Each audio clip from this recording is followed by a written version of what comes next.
no, Right. but there is something really interesting about JJK that a fellow content creator brought up, and I'll never actually forget this point. He said Jujutsu Kaisen is unlike any other anime because it has a really unique thing in it. Because in Jujutsu Kaisen, Gojo. all of the sorcerers, all of the curse users, they all have a specialty, right? Whereas, Okay. like, think Dragon Ball Z, everybody just has powers and different kinds of powers and can fight and be strong. In Jujutsu Kaisen, they all have different specialties. And at any one point in time, two people could be fighting, and the right person rolls up who just so happens to have the perfect counter to somebody that's fighting and change the entire course of the battle, right?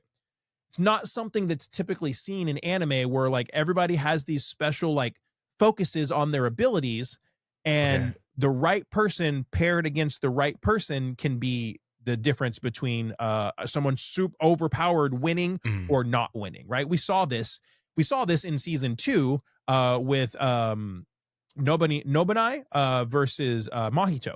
Her abilities were, while she was a relatively weak character, her abilities are perfectly suited to disrupt Mahito's like curse regeneration, body manipulation thing, right?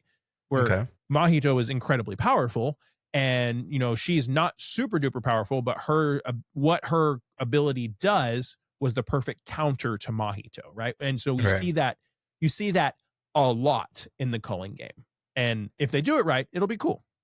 I'm more of a fan where like you realize what you have, making the best of a terrible situation.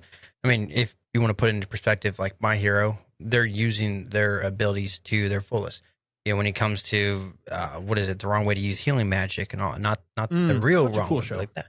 That one, being able to like, hey, instead of healing other people, let me heal myself and push my body to like the breaking point each time, and then it actually helps me to help other people. Stuff like that makes me really appreciate how anime can be, because if you're just making the best of a terrible situation, I feel like a lot of people can drive from that too. You're terrible, like you feel like you're not doing the best and all, like you only have these limited skills. Hone in on that. Use that to your ability. Sometimes people don't realize that if you just take something that you're passionate about, something you enjoy, focus on that and make that like your life. Yeah, you can be surprised what will happen from it. Yeah, that's such a good point. Speaking of like we're not speaking of, but like let's kind of touch on new anime.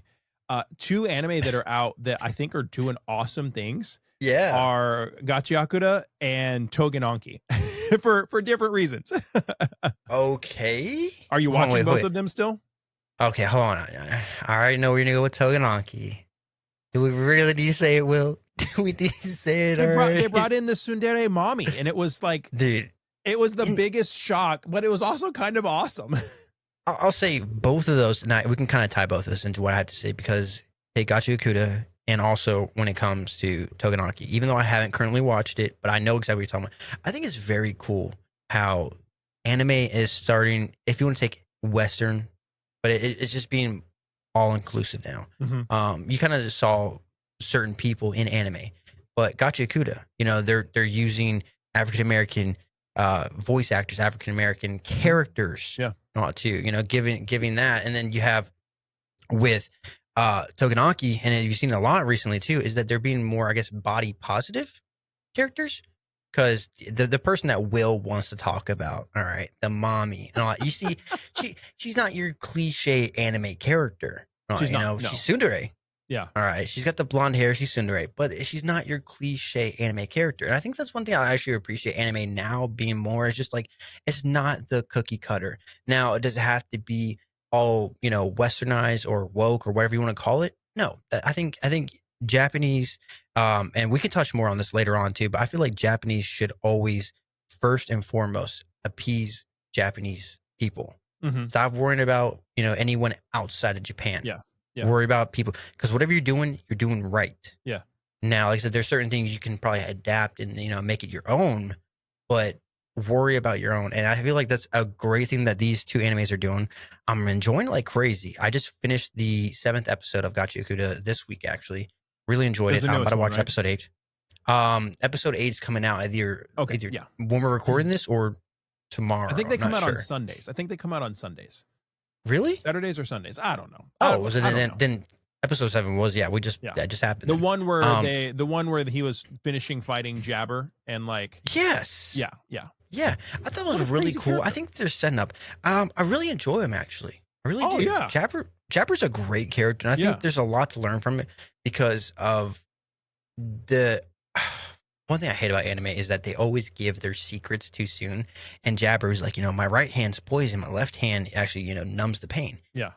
While that's cool and great, But he also don't give your says secrets away, buddy. he also says, well, it actually does a lot more than that. But it does He's a do that. Yeah. He's just a masochist, man. Crazy character. Did you see that? So I find it interesting that the mangaka of Gachiakuta is the mangaka of Fire Force's assistant, which is cool. Mhm, But mhm. we've talked about in the last week. It's past. awesome. Yeah, we've talked about in the past how she's such an interesting person. There's rumors, I don't know if it's true, but there's rumors where somebody called Gachiakuta mid and she commented back to him and told him, get a job. Gum. Dude, I love when they do it. Because first off, if anyone who's watching Gachiakuta and thinking it's mid, I'm sorry. A lot of people didn't like the first episode. Well, now when it's setting up for a revenge arc, and Yeah. we've talked about this too, it's not the best revenge arc. Yeah. But it sets it up, and certain things, it's really making me understand the character, not only him, but also the side characters, how he ticks, how he thinks. And they're doing a great job of subtly, very slow, because I feel like sometimes they do the character development in anime pisses me off all the time. And the crucial moment and what always comes to my mind is Sakura. Okay. When she's being held by her hair, let me cut my hair. First off, woman, there was 1,000 different options you could have done. 1,000. All right. But for some reason, cutting your hair is like the female equivalent of character development. What the? It's like a moment when she decided to stop being a girl, and she decided to actually be a ninja. I just don't understand it. But then what anime does now is I feel like, case in point, Rise of the Shield Hero. Okay. One of the best revenge arcs of basically a harem all time. anime. You and your harems, man. So when it comes to that, Rise of the Shield Hero, and I'll always say this, should have stopped halfway through. It stops being Rise of the Shield Hero once he has gotten his name nullified. He's not, at the bottom. He's not what that girl claimed to be. It's over with. His character development is done. Like whatever happens after that, we don't need to know. He has but we don't need to know. Talia and his little harem of lawless. But let's be honest. Okay, character development ends too soon. That's what destroys a lot of animes. I think Gachikuta's doing it right, though. I think Gachikuta's got it right on the dot, like subtly figuring out little things, little hints of what's making him. Yep. He has a crush. Okay, well, that girl, she does what she does. Yeah. She ends up, dropping him for dead and all that. And they're slowly dropping these little pieces here and there, like little things that it's very. I was watching it and I just thought to myself, I was like, man, this anime really does. It kind of hits every point, like for a solid shonen, right? Kind of hits every point, and it hits them all really well, and not in like a tropey way, but like in a really good, a really good way that's. It's entertaining and captivating, and you want to watch and you want to see more, and you think something 100%. crazy is going to happen, and then it changes, and you're like, oh, okay, the battle's over. Okay, now what's going to happen? And you're like, and then it's introducing this power system it's a completely new type of power system, which I think is super cool. And then even within this new type of power system, you have Rudo, who has a unique power that's different inside of this entirely new power system. It's super cool. I think the best part about it is like the only tropey part about Gachiakuta is that the announcing this is what my special ability does. That's cliche. That's tropish. But I mean, we need to know that. That's for our benefit, right? That's so we know what the crap's going on. But when it comes to spoilers for episode 7, when it comes to the device, the little talisman that the supporter prays to, and he's using that for his benefit. When you see it crumble, you could see his emotion and how it's affecting him mentally because he's realizing, man, what if that happened to something I cared about? Yeah. I've lost someone I cared about, but then what if something I love, my gloves potentially? What if I lost those? And realizing how it's amazing, but how these people's lives, and I feel like they can go in a different direction too when this does happen. So I'm excited to see what happens. But these people's lives are dictated by their items. Mhm. And so what happens when you lose it? Yeah. Now for him, he can make everything an item. That's what I like about that. But it doesn't feel like it's following the same shonen rules, but it has like the same format. Right.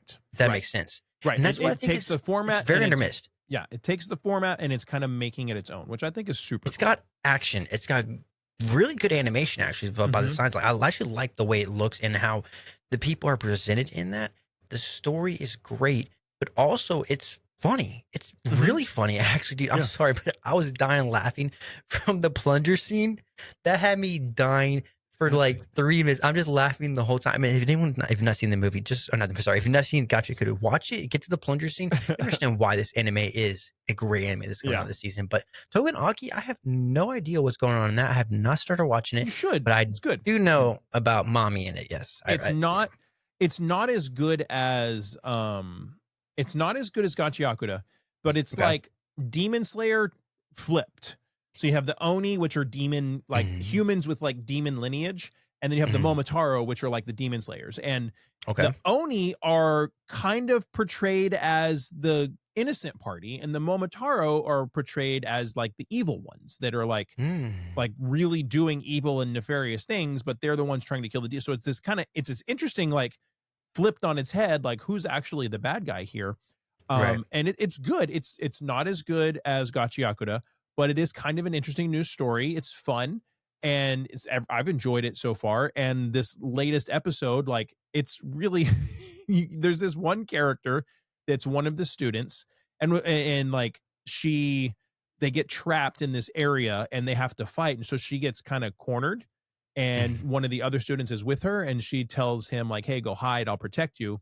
And she just turns out to be a badass, and like she's not your typical Nico Robin or Nami build. She's like thick and Really? jacked, and it's really Mhm. cool. It's a cool scene. It's funny because her ability is empowered when somebody depends on her. So if there's somebody depending on her, her ability goes into overdrive. So like Trust from To Be Hero almost. Kind of, yeah. Okay. But Okay. it's I'm like if tracking. you're in a situation and there's this like person, and then this person is depending on her to save them or protect them, her ability gets even more powerful and Uh-huh. like goes into overdrive, and she like becomes this very protective muscle mommy character. And Right. it's funny. It was super unexpected, and like the internet was ablaze with it. It was really, really, you have to watch it. It's all It over was the a good place. episode. It's all over the place.